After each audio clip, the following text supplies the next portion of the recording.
Lewat tahun 1970, angin tengkujuh kencang benar. Hujan yang berlarutan serta air pasang tinggi mengakibatkan banjir di pantai timur. Landaan hebat mencetuskan air bah di hampir seluruh negara. Malaysia mengalami malapetaka yang paling buruk dalam sejarahnya. Hanya Perlis, Kedah dan Pulau Pinang yang terselamat.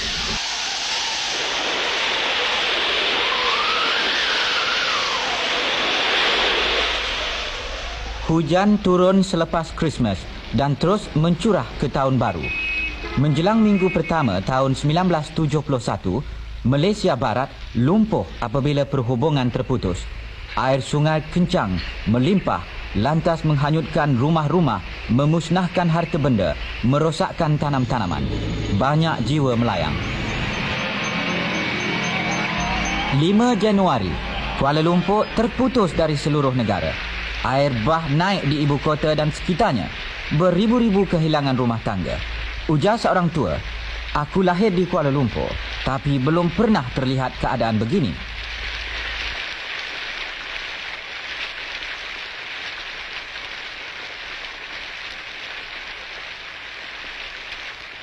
Bila air bah melanda 8 buah negeri, kerajaan pun mengisytiharkan bencana negara, menubuhkan markas darurat di bangunan parlimen.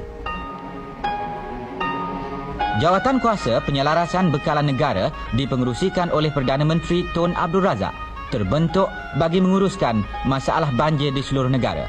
Ianya dianggotai oleh menteri-menteri kabinet, para pegawai tinggi kerajaan serta ketua-ketua semua cawangan angkatan bersenjata dan polis.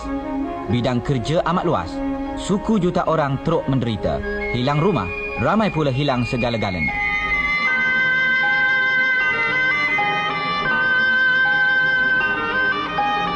Perdana Menteri meluluskan segera 11 juta ringgit dari tabung pusat untuk bantuan.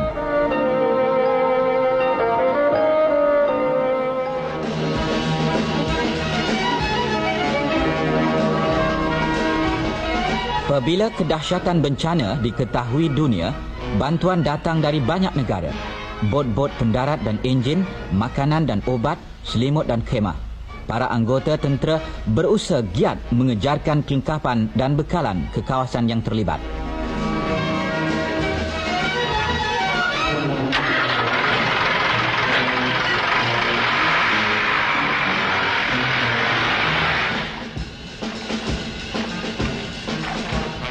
Dengan tibanya lebih banyak bot, pasukan polis Putan dan tentera merancakkan pemindahan rakyat yang tinggal di kawasan bahaya. Disediakan juga pengangkutan ikut air untuk gerakan pasukan perubatan dan para petugas kebajikan. Setibanya bekalan berat ikut laut, suatu gerakan penerbangan besar-besaran dilancarkan. Segenap tenaga dikerah. Semuanya diusahakan secepat mungkin.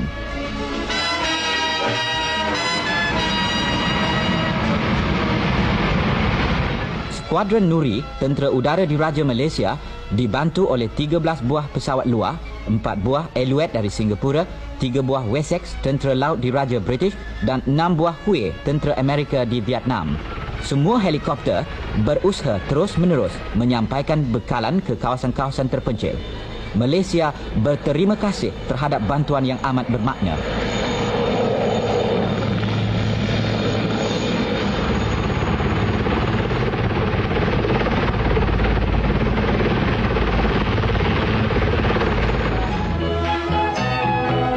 Perdana Menteri menjamin bahawa kerajaan-kerajaan persekutuan dan negeri akan menolong mangsa-mangsa membina semula rumah mereka.